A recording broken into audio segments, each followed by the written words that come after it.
बिहार की शादियों में होता है अनगिनत पड़ाका और धूम धड़ाका। अनार बम से लेकर पपीता, मौसमी, संतरा, जिसको जो मिल जाए वही फोड़ दो। यहाँ की शादियों में मुझे दो ही चीज पसंद है, एक खाना और दूसरा लौंडा नाच। कुदारी फावरा चला के जब तक ढोड़ी को छील नहीं दिया जाता, द्वार छकाई का रास्ता क्लियर नहीं माना जाता। अगर आप भी इसमें पार्टिसिपेट करना चाहते हैं तो पहले अपने ढोड़ी को ढील ले। दूल्हे राजा को नए वर्ष की हार्दिक शुभकामनाएं देकर अब समय हो चुका था विदा लेने का। मद्यपान वर्जित शहर में मेरे दोस्त अलंडर ब्लंडर बॉर्ड मीठा पी के नशे में धुत हो चुके थे।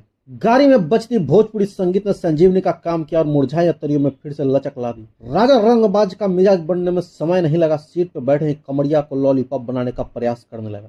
उंगलियों को हवा में लहरा के ये संदेश दिया जा रहा था कि धरती गोल है, डोंट ड्रिंक एंड ड्राइव। बारात अपने घर लौट चुकी थी और अब बस इंतजार था तो चौठारी में खिलाए जाने वाले माछी भात का।